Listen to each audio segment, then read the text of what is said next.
Sem maiores delongas, vou fazer uma breve apresentação, os agradecimentos e já passo a palavra para o nosso ilustre convidado dessa aula, palestra inaugural do nosso curso de extensão em proteção de dados, Lei Geral de Proteção de Dados. Inicialmente, queria agradecer à PUC-Rio pela oportunidade do 6º curso em LGPD, e todos com muito sucesso. Esse curso tivemos muita gente inscrita, inclusive as inscrições ainda estão abertas, né? Quem está aí, os retardatários podem tentar se inscrever, vão conseguir se inscrever se quiserem, né? Ainda temos algumas vagas disponíveis, né? Gostaria de agradecer à professora Caitlin pela honra e pela oportunidade de coordenar esse curso ao lado dela, né? Então, sou coordenadora adjunto aqui ao lado da professora Caitlin, que eu tenho muita honra. Ela sabe muito bem que tem muita honra de estar aqui como coordenador e como professor desse curso. Agradecer imensamente o ministro Ricardo Vilas Boas Cueva, ministro do STJ, que é mestre pela Universidade de Harvard, doutor pela Universidade de Frankfurt. Não sei se essas informações estão 100% corretas, ministro, pode me corrigir se eu falar alguma coisa equivocada aqui.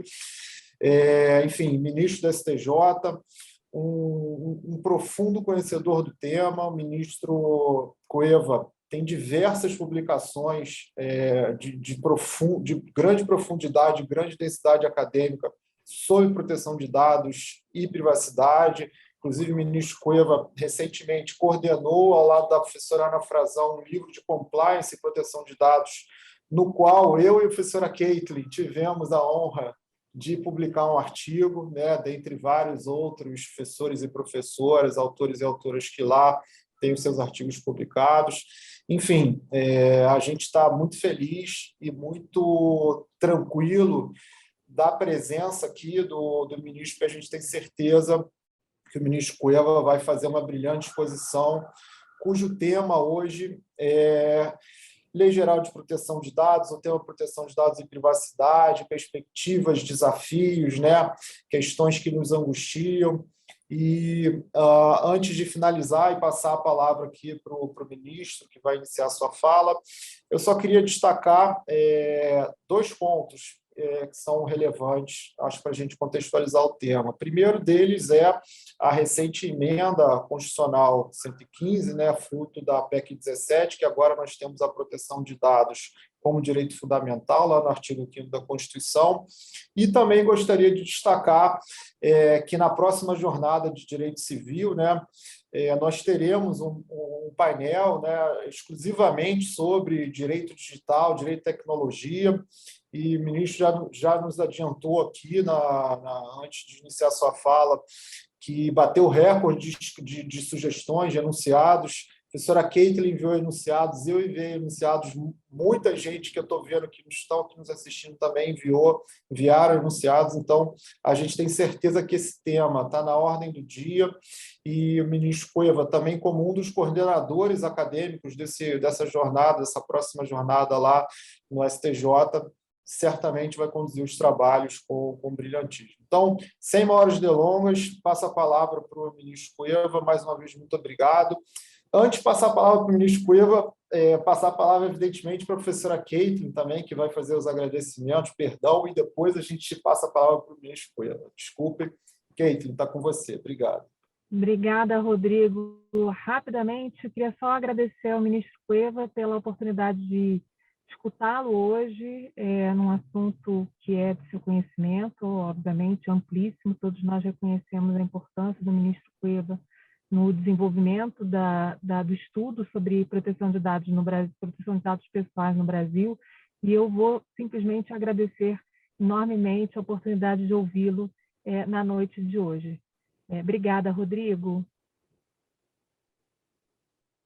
Ministro Cueva, a palavra está com o senhor. Muito obrigado. Eu agradeço a vocês dois, a professora Caitlin, ao professor Rodrigo, a PUC, a oportunidade de estar aqui hoje com tantos participantes, como já bem dito pelo Rodrigo agora há pouco, dessa iniciativa que é a construção de um direito digital no Brasil. Né? Acho que a gente pode chamar assim um direito digital que transcende as preocupações com a proteção de dados, envolve vários outros aspectos, que está representado nessa 9ª jornada de direito civil, que é a primeira dessas jornadas de direito civil do Conselho Federal, que reúne um grupo então de especialistas para debater propostas e enunciados desse tema direito digital.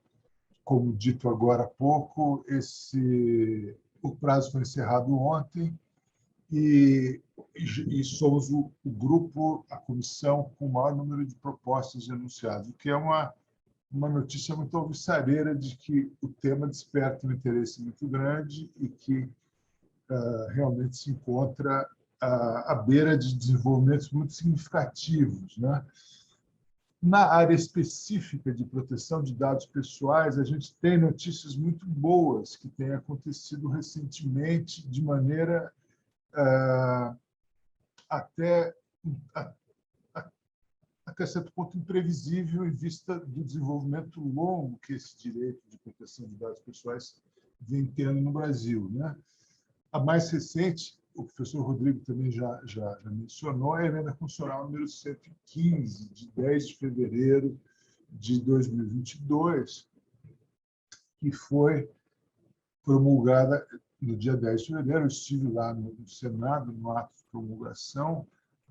É um ato que claramente marca um momento muito importante na evolução do direito de proteção de dados pessoais no Brasil, porque pode-se dizer que ele, de alguma maneira, encerra a construção da matriz constitucional e legal do direito à proteção de dados no Brasil, né? Nós todos sabemos que a lei, a LGPD, resultou de um longo processo, 8 anos, pelo menos 2 audiências públicas, inúmeros debates, vários projetos, várias emendas, muita resistência, muito temor de que a lei pudesse significar um entrave ao desenvolvimento do país, mas também muita esperança de que pudéssemos colocar para com o desenvolvimento europeu da proteção de dados. A lei sobreveio um veto que acabou, de alguma maneira, impedindo que tivéssemos um desenvolvimento semelhante aos países europeus e outros que adotam sistemas semelhantes de proteção de dados, no qual a autoridade central, a autoridade com essa competência regulatória, tem um papel decisivo na definição dos procedimentos, dos métodos e das estratégias de proteção de dados pessoais. Tivemos um desenvolvimento diferente graças ao vício de iniciativa que levou ao veto e que levou à criação de uma autoridade ainda vinculada à presidência da República e não com a autonomia que se espera, se deseja e que se projeta para um futuro não muito distante. Mas já temos uma evolução, né? A LGPD finalmente entrou em vigor, passou a ter eficácia a partir do ano passado, quando passaram a valer também as sanções, já que houve aquela vacância diferida no tempo. A autoridade tem feito um trabalho meritório ao estabelecer metas, planos de trabalho, valer-se de mecanismos de participação, ao criar uma agenda propositiva importante. Tivemos também um desenvolvimento, antes mesmo da promulgação da Emenda Constitucional 115, um desenvolvimento importante com reconhecimento pelo Supremo naquelas ADIs relatadas pela ministra Rosa Weber, propostas contra uma medida provisória que obrigava as companhias telefônicas fixas e móveis a fornecer todos os dados indistintamente de seus usuários a uma entidade governamental de pesquisa para providências destinadas a medidas sanitárias de contenção da pandemia. naquela ocasião, o Supremo, pela primeira vez, reconheceu a existência entre nós, né, a partir da interpretação de dispositivos da Constituição e da própria existência no ordenamento de uma lei ainda sem eficácia, a LGPD ainda não era eficaz, reconheceu a existência de um direito à proteção de dados pessoais no Brasil, encerrando um ciclo de jurisprudência que já se estendia há décadas, né? Todos sabemos que, na década de 90, a então nova Constituição de 88 foi interpretada no sentido de que os incisos 10 e 12 do artigo 5º da Constituição Federal, que tratam dos direitos fundamentais, a liberdade de expressão, a proteção da privacidade, a proteção da intimidade e também ao sigilo de dados, numa redação truncada que permitiu uma interpretação engenhosa e que se destinou a uma finalidade, naquela época, do então Procurador-Geral da Fazenda Nacional, professor da USP, notório emérito, professor Tércio Sampaio Ferraz Júnior, desenvolveu um parecer, na ocasião em que exercia esse prestigioso cargo na administração federal, no sentido de que o sigilo de dados referido no artigo 5º da Constituição Federal dizia apenas respeito à transmissão desses dados e não ao sigilo em si mesmo, que acabou moldando toda a jurisprudência do Supremo Tribunal Federal, à medida em que o ministro Sepúlveda Pertence, relator do caso que se apreciou a questão, fez um substancioso voto que acabou prevalecendo ao longo das décadas e começava a gerar alguma perplexidade, algum vislumbre de mudança em alguns casos que vinham se desenhando já antes mesmo dessas decisões relatadas pela ministra Rosa Weber e aprovadas pelo plenário do Supremo. Já se vinham desenhando algumas situações em que era importante tentar dar a esse direito à proteção de dados pessoais ou autodeterminação informativa, como consagrado naquela clássica formulação da Corte Constitucional Alemã de 1983, uma forma mais substancial que permitisse efetivamente tutelar esse direito. Casos como o de apreensão de celular pela polícia, em que se discutia se era possível ou não ter acesso àqueles dados armazenados naquele aparelho, em que medida aquilo poderia ser usado ou não. Enfim, começaram a surgir algumas arestas nessa interpretação quase uniforme que a nossa Corte Constitucional vinha dando aos incisos 10 e 12 do artigo 5º da Constituição, negando-se a reconhecer um direito fundamental à autodeterminação informativa, ainda que já houvesse no ordenamento vários dispositivos esparsos que, em conjunto, pudessem levar a essa conclusão. A Lei Geral de Proteção de Dados sobreveio, mas ela tem um caráter marcadamente instrumental.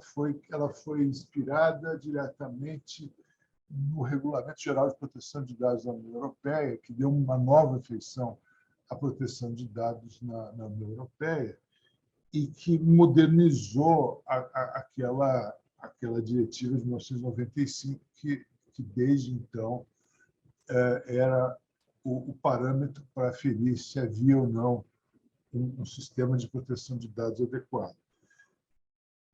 Esse caráter instrumental, obviamente, se ressentia da falta de um direito fundamental, de um direito implícito na Constituição, ou explícito, como agora, que desse fundamento a todo esse arcabouço novo de direitos, deveres, obrigações, procedimentos e sanções, permitisse interpretar esse conjunto normativo de maneira coerente em situações em que não houvesse uma previsão legal explícita.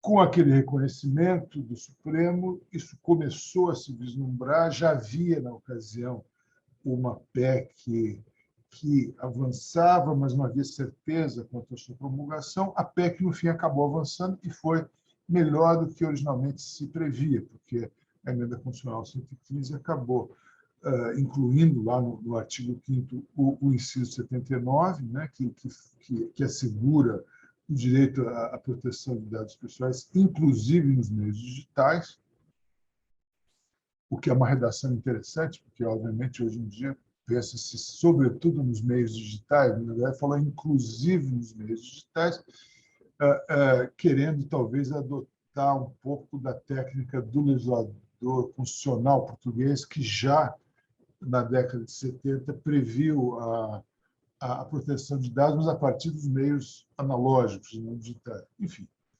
mais importante do que isso também foi o fato de definir que a União é que tem a competência para organizar e fiscalizar a proteção do tratamento de dados pessoais, nos termos da lei, né? E a competência privativa da União para legislar sobre a matéria. Enquanto não havia essa definição, pairava uma dúvida se era possível ou não haver legislações estaduais concorrentes que disciplinassem esse mesmo campo, o que poderia gerar uma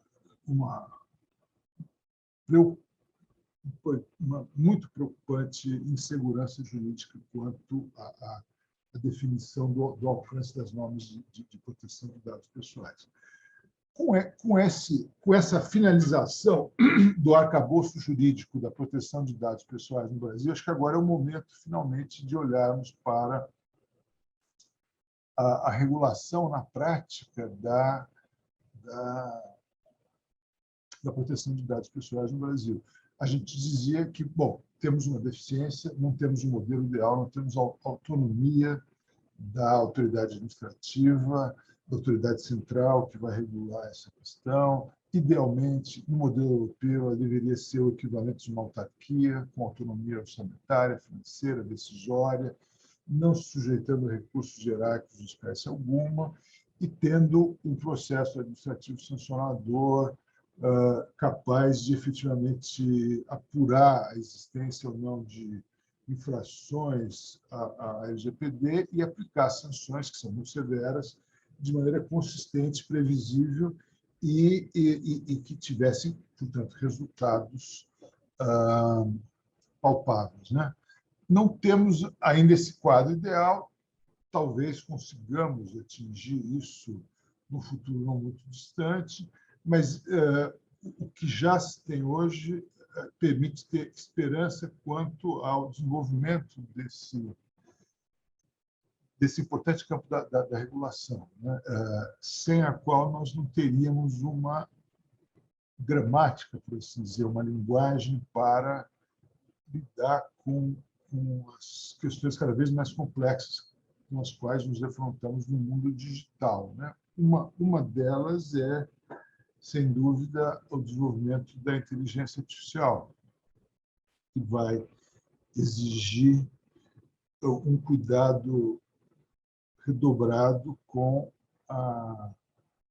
por um lado, uma regulação principiológica, não intrusiva, que não impeça ou crie qualquer obstáculo à inovação tecnológica, já que nós não sabemos exatamente para onde vai caminhar o desenvolvimento da inteligência artificial, e, ao mesmo tempo, garanta a proteção de dados pessoais. Agora existe todos devem saber, uma comissão de juristas do Senado, a ser ainda instalada, que vai reunir 18 especialistas para discutir uma possível minuta de substitutivo do Senado aos projetos de lei da Câmara que tratam da regulação da inteligência artificial.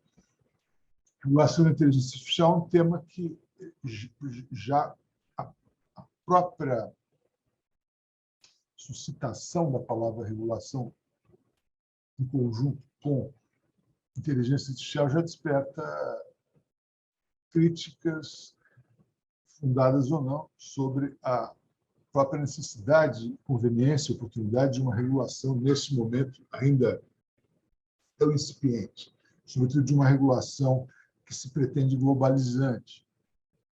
Nós já temos, de algum modo,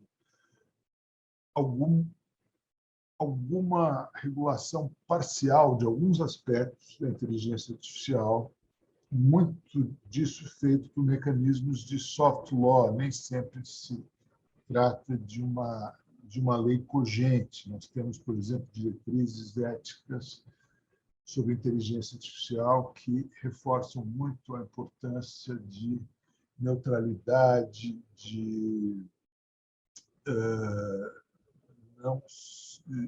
auditabilidade, transparência, de correção, de acesso à informação e, sobretudo, a necessidade de evitar que os mecanismos de inteligência artificial contenham vieses cognitivos que possam ser usados contra os seus usuários ou contra os titulares de dados pessoais.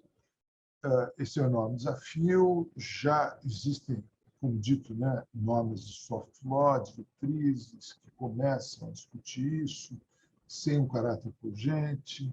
Já existem também normas na União Europeia que procuram dar uma feição um pouco mais uniforme à questão da responsabilidade civil pelo uso, pelo mau funcionamento, ou por algum defeito, ou algum dano que possa decorrer da utilização de ferramentas de inteligência artificial. Mas essa, em si, já também é uma enorme discussão no próprio âmbito da União Europeia, onde há inúmeras legislações diferentes, com pressupostos diferentes, que nem sempre se deixam subsumir aqueles conceitos gerais contidos numa diretiva da União Europeia que trata de alguns parâmetros para a definição da responsabilidade civil da inteligência artificial. Como é que ela deve ser feita? A responsabilidade deve ser sempre subjetiva, deve ser objetiva em alguns casos, deve se valer de um seguro obrigatório, deve existir um fundo de indenização para alguns dos problemas que inevitavelmente decorrerão do uso de uma tecnologia que talvez possa ser considerada inerentemente perigosa, como, por exemplo, os carros autodirigíveis. Deverá haver algum tipo de critério definidor da responsabilidade, algum limite para indenizações. São várias questões que se colocam e que, obviamente, no Brasil não poderia ser diferente, também mereceram uma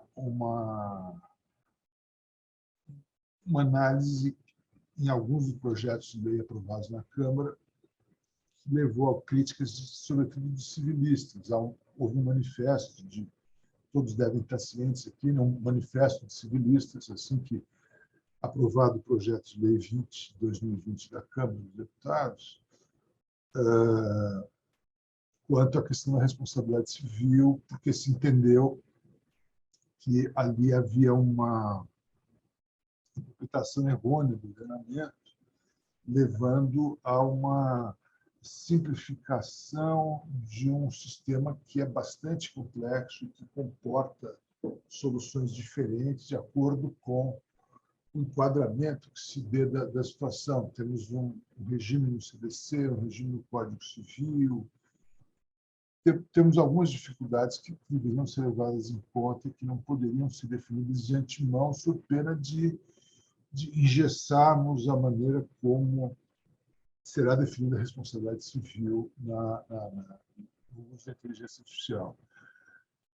A própria definição do que é inteligência artificial é em si já complexa, não é tão trivial quanto parece, e ela também leva a debates. Mas, certamente, a aplicação das normas de proteção de dados pessoais à inteligência artificial, ela poderá levar a muitos debates de difícil solução. Na União Europeia já se discute há alguns anos, por exemplo, uma regulação uma pretensão globalizante da inteligência artificial, e ali, já de antemão, alguns dos usos possíveis da inteligência artificial são descartados, como o reconhecimento facial, por conta dos problemas notórios que essa tecnologia tem demonstrado no que toca a alguns vieses cognitivos. Os datasets normalmente são incompletos e voltados a um grupo étnico específico ou um grupo que tem características muito específicas, o que acaba por gerar erros sistemáticos nos resultados, né, que essa tecnologia leva, e isso tem gerado uma série de proibições em municípios, estados, do uso da tecnologia. Há, naturalmente, vários outros problemas relacionados à inteligência artificial, como o uso no Poder Judiciário, também com vieses cognitivos, o uso para avaliação de benefícios penais, por exemplo, num caso sério nos Estados Unidos, o caso Compass, em que se verificou ali que uma empresa que fornecia esses serviços para o Poder Judiciário acabava por negligenciar, de algum modo, a existência de vieses cognitivos, sobretudo vieses prejudiciais a pessoas de origem africana, o que foi suscitado perante a Suprema Corte americana. Enfim, há uma série de problemas com a regulação da inteligência artificial que dizem respeito diretamente à proteção de dados pessoais nessa dimensão vertical, por assim dizer, essa dimensão de um direito fundamental que deve ser respeitado e que tem uma implicação direta em todas as atividades, né? É um direito muito transversal, porque ele acaba englobando praticamente todas as atividades, né?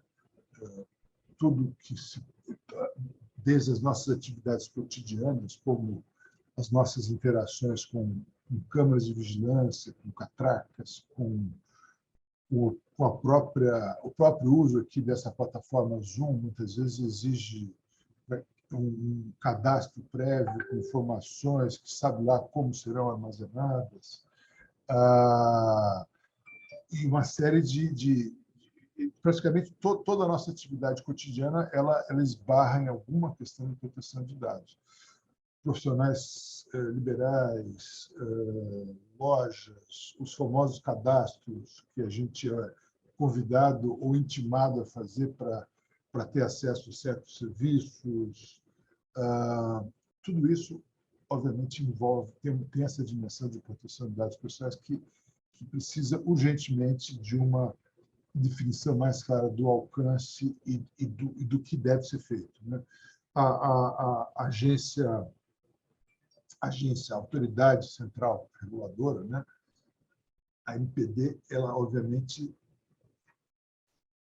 tem esse papel de orientação e de simplificação, como foi o caso, da aplicação das normas para, sobretudo, ensinar às pessoas o significado e o alcance da proteção de dados pessoais, assim como mesmo na Europa, né? Mesmo na Europa, para surpresa acho que de todos os que já conhecem esse campo há algum tempo, assim que entrou em vigor o RGPD, né? ou GDPR, como as pessoas chamam o acrônimo em inglês, assim que entrou em vigor, depois de uma longa vacácio, na Europa, também lá houve muita perplexidade, uma preocupação grande, uma campanha educativa de mostrar quais seriam as mudanças concretas na vida das pessoas com a entrada em vigor daquele instrumento mais moderno, mais preciso de proteção de dados pessoais, que passou a ter eficácia imediata em toda a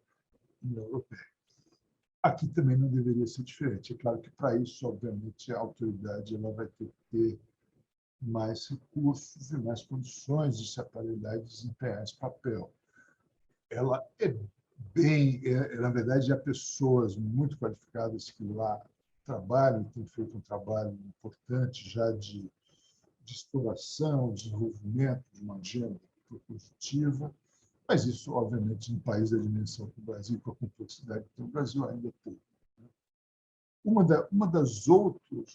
dos outros desafios que dizem respeito à aplicação da Lei Geral de Proteção de Dados no Brasil, e que me diz respeito de perto, é a questão da aplicação da LGPD no Poder Judiciário, né? Isso tem levado a alguma perplexidade também.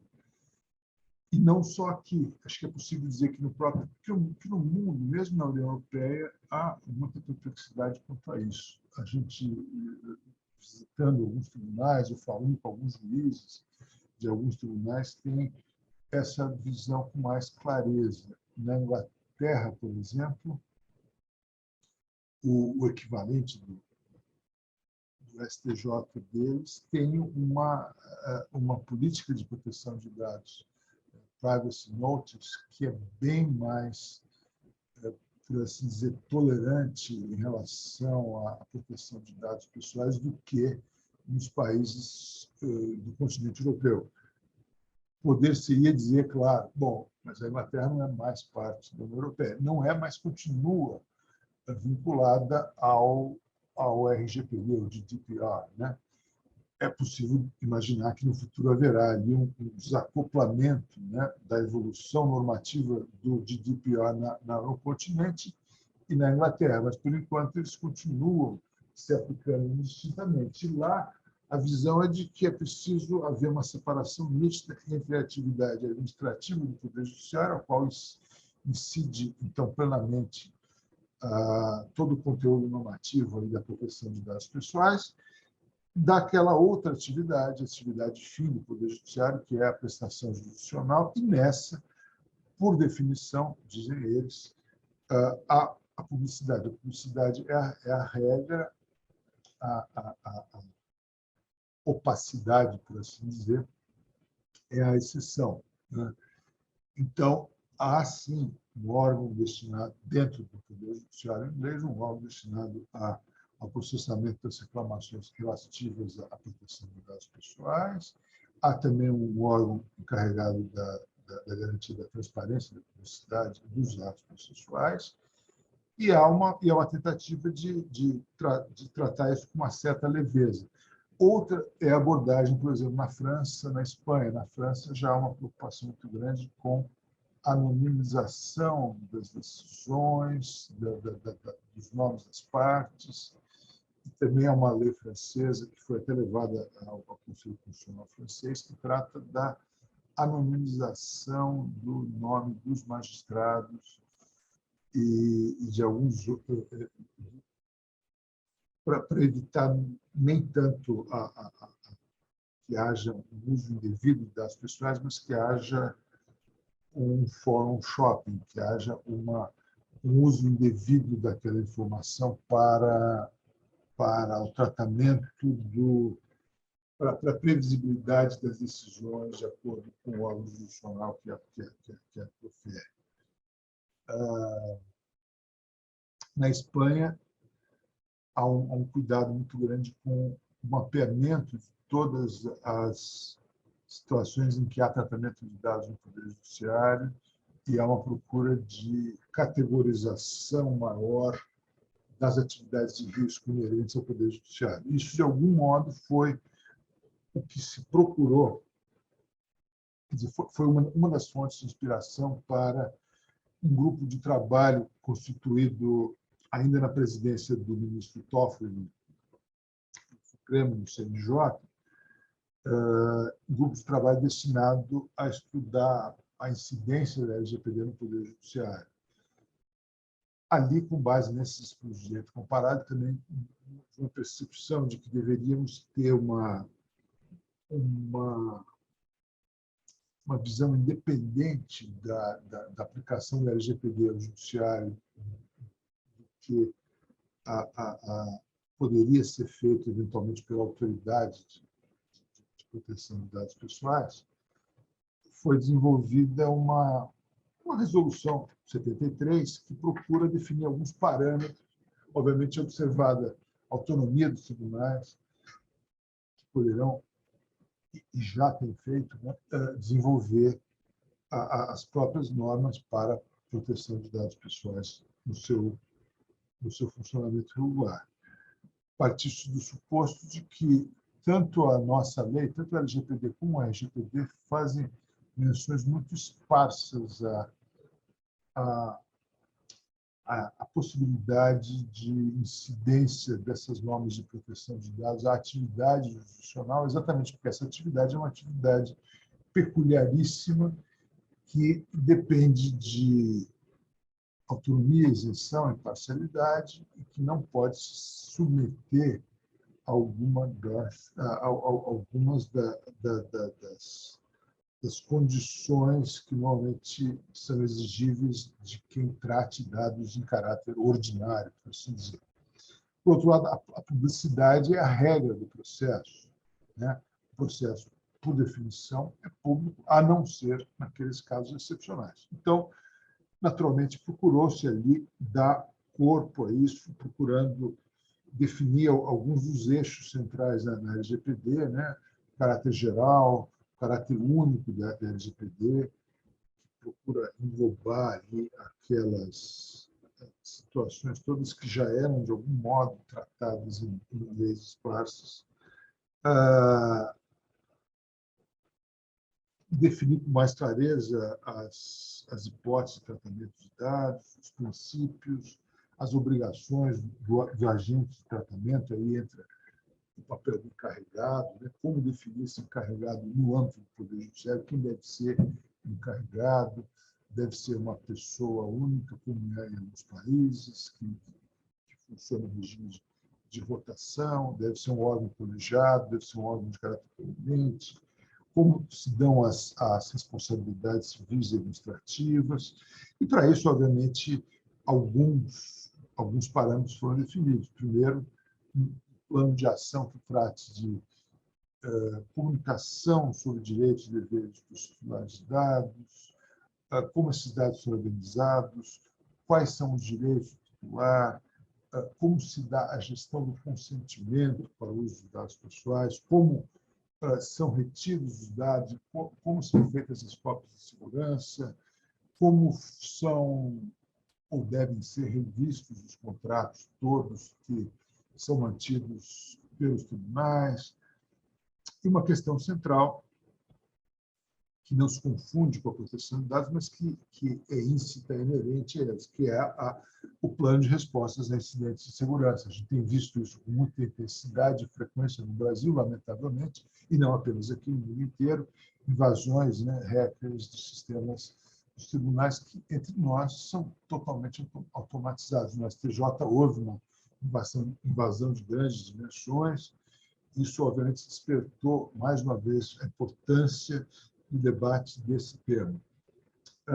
Também há algumas exigências quanto às informações que os sítios eletrônicos dos tribunais devem ter, formulários para exercício de direitos e uma definição clara, né, nos próprios sítios dos tribunais de uma política de privacidade para a navegação daquele site, com registros de tratamento, com indicação de como são feitos os registros de tratamento de dados pessoais, com indicações sobre a finalidade do tratamento, a base legal do tratamento, a descrição dos titulares, categorias de dados que são sujeitas a esse tratamento, categorias de destinatários, como pode ser feita transferência internacional, o prazo de conservação dos dados, medidas de segurança e, por isso, que, finalmente, mais uma vez, as políticas de segurança de informação.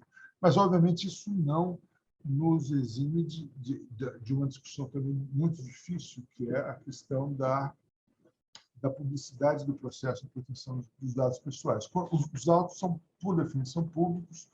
Na Constituição, o que se protege é a publicidade do ato processual, no CPC também, no CPP também, a lei do processo eletrônico também. O CNJ, inadvertidamente, com a Resolução 121, acabou ampliando isso também para os documentos constantes do processo, o que leva à indagação se é realmente necessário que a publicidade englobe também esses documentos que podem conter um universo enorme de informações sensíveis e que podem ser usados, sim, com caráter muito prejudicial, né, aos titulares de dados pessoais. Essa questão não é nova. A Suprema Corte americana já há décadas discutia essa questão. A existência de publicidade em altos cartazes de papel, ela significava que, sim, havia publicidade, mas havia também, na prática, uma opacidade, uma obscuridade prática. Era muito caro, difícil, demorado corrigir todos aqueles dados, processá-los e tratá-los de maneira a ter um sentido unificador que desse um retrato de uma pessoa a tal ponto que esse uso pudesse ser prejudicial. Com o desenvolvimento exponencial da informática, isso ficou mais fácil. Hoje, claro, há robôs que capturam esses dados todos permanentemente e fazem o cruzamento, e é possível e é usado corriqueiramente. Alguns doutrinadores já se perguntam se não é o caso de nós começarmos a olhar a publicidade do processo sob esse novo enfoque, tentando, de algum modo, garantir que o processo continue, obviamente, público, mas apenas os atos processuais, sem essa devassa completa de dados muito delicados daqueles que postulam ou que são demandados, ou que são terceiros que constam dos autos do processo. Esses são alguns dos desafios enormes que nós temos pela frente, né, no futuro próximo, já para resolver. Acho que algumas das propostas que são apresentadas nessa jornada de GSU já revelam essa dificuldade. Algumas delas dizem respeito a isso. A gente nota que alguns tribunais, alguns juízes, alguns órgãos jurisdicionais começam a decidir de maneira um pouco errática, aleatória, quanto à aplicação ou não da LGPD em relação a certos atos processuais, o que deve ser considerado sigiloso ou não.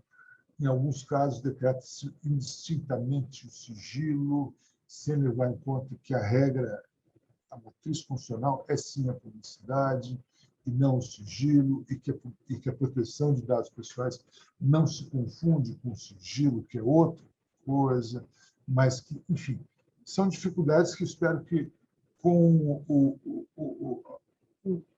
a conclusão dessa matriz constitucional e legal, a gente vai ter condições de desenvolver com mais tranquilidade em decisões judiciais, em decisões administrativas.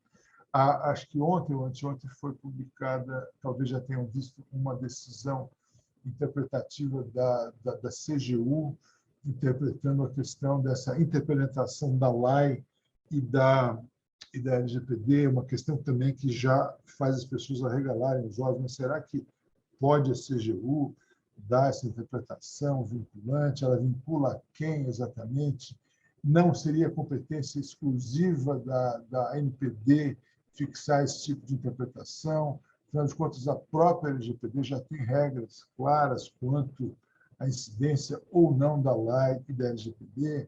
Enfim, essas questões vão começar a aflorar e vão, obviamente, levar à necessidade de uma consolidação da autoridade reguladora no Brasil, a criação de uma jurisprudência também, que agora sim vai ter um direito fundamental para usar como espinha dorsal para as hipóteses em que isso deva ser interpretado.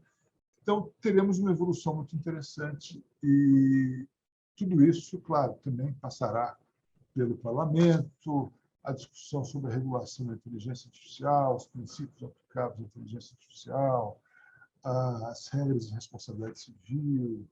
Tudo isso vai, obviamente, levar em conta esse desenvolvimento crescente, né, do direito digital que nós temos visto hoje no Brasil florescendo.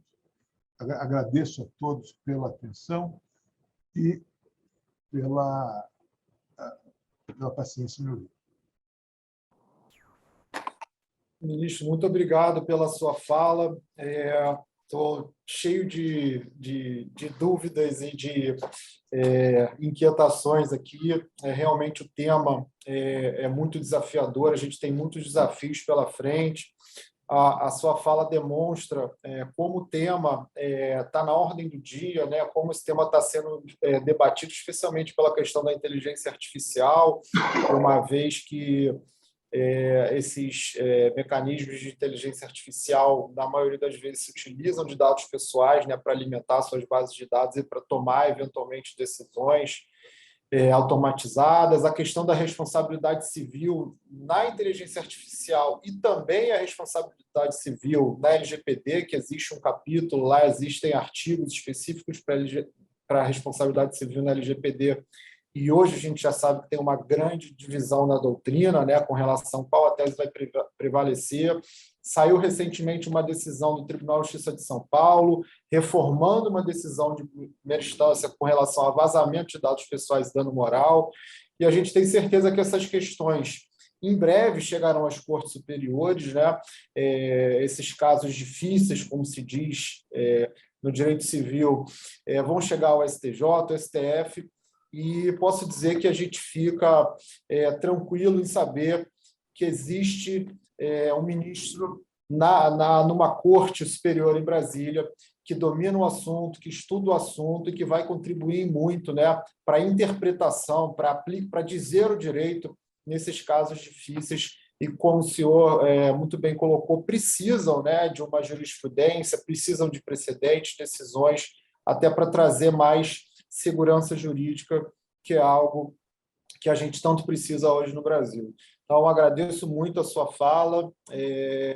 Mais uma vez, agradeço por estar disponível aqui para a PUC, para todas as pessoas que estão nos assistindo. A gente sabe da sua agenda extremamente concorrida, a gente se sente muito prestigiado e feliz com a sua presença virtual aqui conosco nessa noite. Eu vou só passar a palavra agora para a professora Caitlin, para ela também fazer os agradecimentos finais, e a gente encerra aí dentro do nosso horário regulamentar, para que todo mundo possa seguir aí nos seus outros compromissos ao longo do dia. Muito obrigado. Ministro Cueva, agradeço enormemente sua participação no nosso curso, com essa palestra, verdadeira aula magna, que trouxe tantos insights importantes sobre a lei e outras questões atinentes à proteção de dados no nosso país. Muito obrigado, espero vê-lo em breve. Nós podemos encerrar por aqui, ministro, já que temos todos os outros compromissos. Agradeço, muito obrigado a vocês e sucesso no curso. Obrigada, ministro. Até a próxima. Até a próxima. Obrigado, até logo.